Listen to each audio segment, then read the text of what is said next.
Good afternoon, and thank you for joining us at this afternoon's session, an open access policy review and considerations on future relevance. I'm Christine Turner, Scholarly Communication Librarian at the University of Massachusetts Amherst. I'm Erin Jerome. I'm the Library Publishing and Institutional Repository Librarian at the University of Massachusetts Amherst. Hey everyone, I'm Patrick Waite. I'm the Collections Analyst Librarian at the University of Massachusetts Amherst. Before we begin, I want to share the Code of Conduct for the conference for you to review.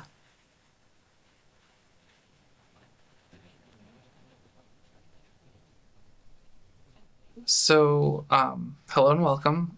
In today's presentation, we will start with some information about UMass Amherst, present a timeline for this project, talk about the research questions, methodologies, findings, and conclude with a discussion section. So diving right in about UMass Amherst. UMass Amherst is a R1 intensive research institution that pulls in $150 million in federal grants and contracts. With an academic patron demographic of 1,800 faculty, over 22,000 undergrads, and a little over 7,500 graduate students. Our campus open access policy, based on the Harvard model, was ratified by our Faculty Senate in 2016. Our institutional repository, named ScholarWorks, which last June was moved from Digital Commons to DSpace. As Patrick noted, the Faculty Senate passed the open access policy in the spring of 2016 and included a clause that the policy would be reviewed within 3 years.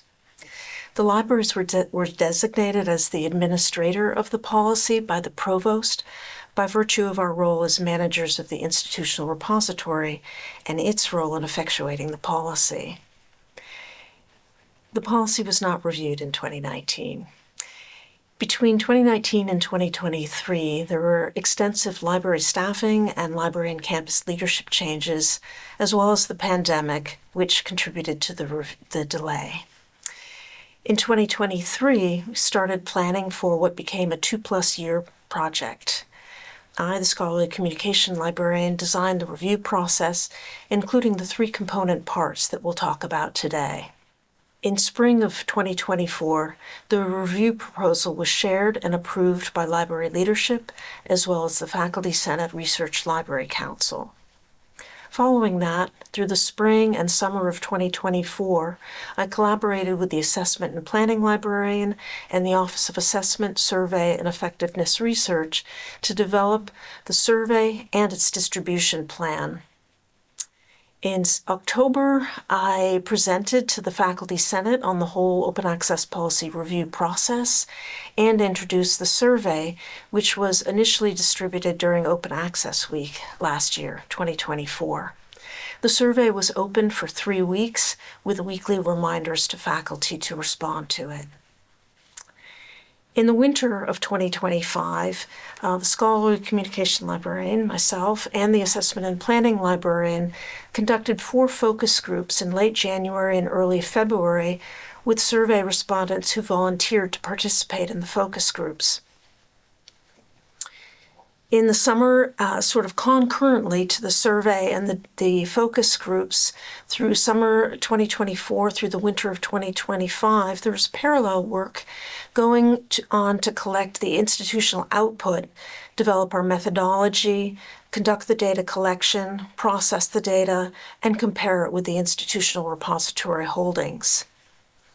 And so last spring in 2025, we did further analysis of the data from the 3 data streams, and we shared our findings with library staff, the Research Council of Faculty Senate, and the Research Library Council. We continue to share our findings and to develop ways to address the misconceptions that we learned about through the review. Through the rest of the presentation, these are the research questions that we'll address. They're both looking back at how faculty conducted their research and published their research, and we're looking forward to learn how faculty might want the open access policy to expand. So we cover those in the sort of 4 initial questions. How were UMass Amherst authors publishing between 2017 and 2024? Were they using the campus open access policy? More generally, their attitudes. Do they value open access publishing? And of what scholarly work type would they like the open access policy to cover? Next, what were the barriers that they experienced to publishing open access and using the policy? And then together, we'll discuss, are institutional open access policies still useful, while sharing some of our own thoughts. Next, Patrick will cover the methodology.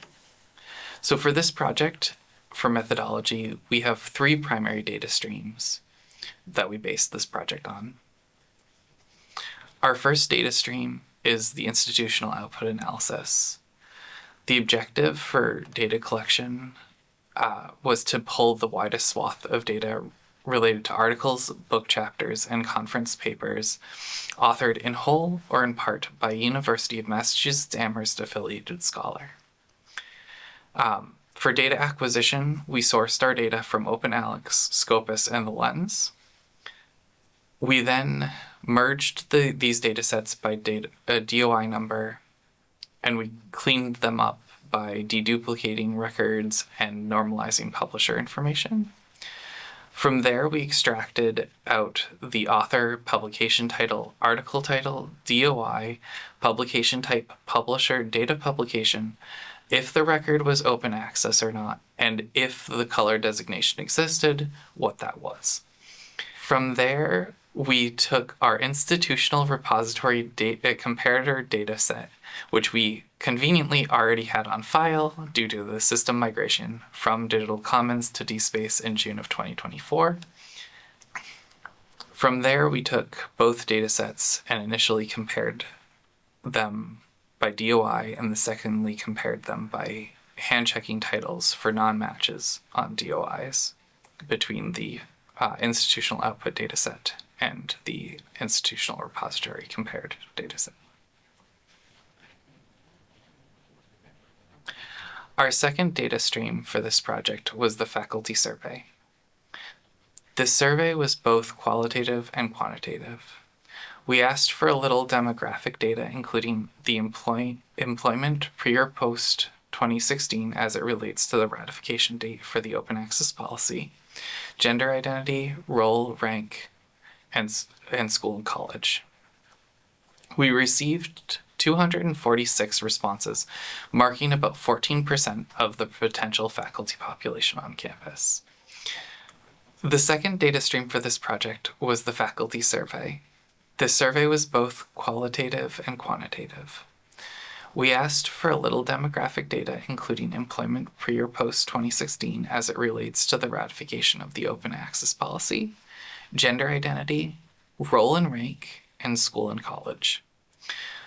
We received 246 responses, marking about 14% of the potential faculty population on campus. Of the responses, 107 answered the open-ended questions. Of the respondents, 48% were from STEM fields, 30% were from social sciences, and 19% were from humanities and fine arts. Our third data stream for this project were our focus groups. We had 4 sessions with a total of 17 faculty members using guided questions to evaluate attitudes and concerns around open publishing and the campus open access policy. Over the course of the focus groups, we collected 4 hours of focus group recordings, which were transcribed by Premiere Pro. And then those transcriptions were coded with NVivo using themes determined from our open-ended survey questions and new themes unique to the focus groups. Just by way of summary, the Open Access Policy Review was focused on the institutional outputs and past practices of faculty in their publishing habits. The survey was done not only to gather data, but also to highlight existing services and resources. The survey and focus group questions went beyond the open access policy to explore it in the context of open access publishing and open scholarship and their potential going forward. Conversations ranged widely to faculty communication preferences, attitudes about open access publishing, and scholarly publishing more generally.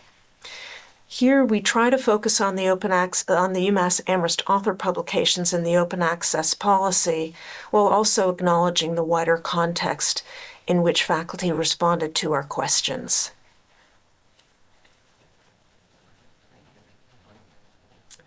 Erin Jerome will lead us off with our initial findings. So the next few slides will go into greater detail, but here are the high-level questions we were asking. As Patrick mentioned when discussing our methodology, our objective for data collection was to pull the widest swath of data related to articles, book chapters, and conference papers authored in whole or in part by a University of Massachusetts Amherst affiliated scholar. Although conference papers are not explicitly covered by our open access policy, we opted to include them. And we wanted to know, were these publications behind a paywall or open access? If they were open access, what color open access were they? And we were also curious to see if we could spot any trends in publication types or kinds of access over time, as well as funding models and author rights. So the pie chart on the left shows our institutional outputs by publication type. The vast majority of outputs were articles at 82%, followed by book chapters at 11%, and conference papers trailing everything at 7%. The chart on the right shows a breakdown of open access versus closed access by publication type. So over 90% of book chapters were closed access, although they could have been made green through our policy, and just over half of the articles, 55%, are open access, although through different funding and author rights retention models. So here we can see the varying types of open access in our institutional outputs. The pie chart on the left shows the breakdown for all institutional outputs, and we can see that just over half of UMass Amherst authored works are available open access somehow, although only 40% of all works would have an open license controlled by an author. Beyond the 48% of closed subscription-based publications, 12% are bronze, which are made available without an author charge, but without a license guiding usage. These publications can go back behind a paywall at any time. It's all at the discretion of the publisher and not the author. And then you can see that green and gold open access each come in at 15% of the total. So we checked the total publications, that's over 32,000 publications, against our repository to see what was in ScholarWorks. While the open access policy specifies ScholarWorks, which is our campus institutional repository, it's only one possible green open access resource available to our faculty. And when we did a side-by-side comparison, we saw that ScholarWorks only contained 4% of the total works identified in the institutional outputs data, and that included both closed and open publications. You can compare the 4% with the total 15% of green open access publications shown in the previous slide. And I can say anecdotally, as our campus IR manager, that we have a very small number of faculty who are making use of the policy to include all new publications in the repository. I have one diligent faculty member in chemical engineering who emails me all of their new publications for upload, always sharing a postprint. Other publications I get, just occasional emails, or I collect things through university media blasts or other news channels, but you can still see a very low number make their way into the repository. So overall, this data showed a low use of the open access policy to make the 48% of otherwise closed green open access works. 41 closed works are in ScholarWorks, which is 0.12% of all works made green with the open access policy. So now shifting from institutional output to our survey. And this first slide shows two graphics. The chart on the left shows responses to the statement, "The UMass Amherst Open Access Policy is in alignment with my values." At the top, the option is strongly disagree, with 9% responding or choosing that option, down to the bottom with strongly agree. From 8% to strongly disagree to 32% to strongly disagree. In the middle, strongly agree nor disagree is 33%, the highest option that faculty chose. The chart on the right shows knowledge of the open access policy based on employment date. The top bar shows pre-2016 and the bottom shows 2016 or later when the open access policy was approved by the Faculty Senate. You notice that there's a 20% swing, 53% to 33%, in favor of knowledge of the open access policy if the faculty was employed at UMass prior to 2016 and present on campus when the policy was passed. Overall, 57% of respondents didn't know about the open access policy prior to the survey. So again, shifting to the left chart, that 33% neither agree nor disagree may be a reflection of not knowing about or understanding the policy. But 32% strongly agree is the highest response behind neither agree nor disagree, and 53% some would agree or strongly agree with the values alignment with the open access policy. The second chart from survey results explores what barriers faculty experienced when they were or experienced to using their use of the open access policy. And again, the highest response was, "I lack knowledge about the open access policy." And that mirrors the 57% in the previous slide that didn't know about the policy prior to the survey. It's certainly worth bearing in mind. 9% said they don't experience any barriers, 29% that said that open access is not incentivized by the university, 35% acknowledged time constraints, and 32% said that they experienced another barrier, and we gave them an option to tell us in an open-ended question what barriers they were experiencing. And the barriers they experienced really reflect some misconceptions about the open access policy. The first was that publisher-author agreements prevent the faculty use of the open access policy. And use of open access policy would require publishing charge payment. And lastly, which is in some ways a reflection of the top option, use of the open access policy precluded publishing in peer-reviewed journal, book, or conference proceeding. These barriers also came up and continue to come up in our consultations with faculty about their publication choices, as well as the focus groups. Also, we heard participating in open access is not incentivized, also came through in focus groups. Finally, for survey response, again, looking forward, we asked what types of work faculty would like to see the open access policy cover. And the options we provided to them were protocols. 12% said they'd like the policy to cover that. 14% said code. 26% said data. 37% said they wanted books included. 43% wanted book chapters included. And it's important to note that book chapters are considered article equivalents in our open access policy and are therefore covered by it. A notable number, 37%, wanted the policy to cover books. And I sent an inquiry out to the Coalition of Open Access Policy Institution members to ask if any of their open access policy covered books, and none of them did, though MIT has a position paper that advises in expanding their open access policy to include books.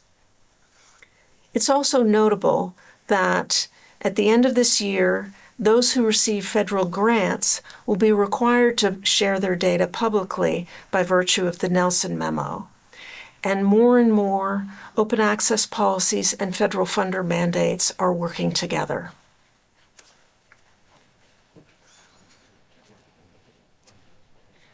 These are 11 themes that we coded based on 4 hours of focus group discussions. From most frequently noted, 30 was funding open access, to least frequently noted, which is the need for instruction to use ScholarWorks. And in between, themes such as the need to reduce the workload, lack of understanding of the policy comes up again, and interest in better communication about the value of open access. These themes range beyond the open access policy to open access publishing concerns, supports, communication needs and preferences, and scholarly publishing more generally. Given all that we've learned from our institutional output, the survey, and the focus group data, this is a general analysis of what we learned. First, it's pretty clear that there are some wide knowledge gaps between how librarians think about using the open access policy and how faculty understand it and use it. Again, they did not understand or know about the open access policy. They regard their options for publishing open access as predominantly a pay-to-publish mindset. That dominates. And there's great confusion between author rights vis-a-vis their publishing contracts, institutional policies, and funder mandates. UMass authors are using other means to publish open access. We saw 15% of the works published between 2017 and 2024 were published green open access, but only 4% were shared through our institutional repository. So they're using open access, they're using other repositories. And the other 15% is gold open access. And so again, that mindset that they need to pay to share their works openly. So the open access policy is underutilized, and it suffers from low use compared with other publishing outputs. Prestige, tenure, and promotion expectations are barriers, and we know that cost is a barrier. It's perceived as a barrier, and, ironically, the open access policy is an antidote to the cost of hybrid or gold open access. Sometimes. And that sometimes really depends on the expectations of the discipline or the department or where the faculty is in their career path. So we need to do more outreach and more education. We're working on outreach and education channels and tools to support synchronous, and that's department visits, consultations, workshops, and asynchronous contacts. We learned from faculty in the focus groups that they actually will pay attention to emails and prefer to be contacted by email if they know who the email sender is. And we need to educate them about open access publishing, about the policy, about Green OA, how to use ScholarWorks, and copyright and the relationship to publisher-author agreements.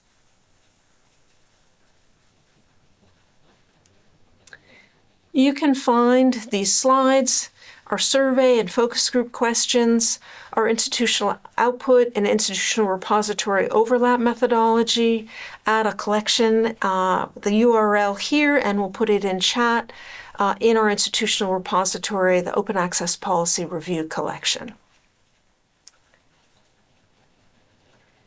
Erin, Patrick, and I are here presenting to you today, but we've had a lot of help.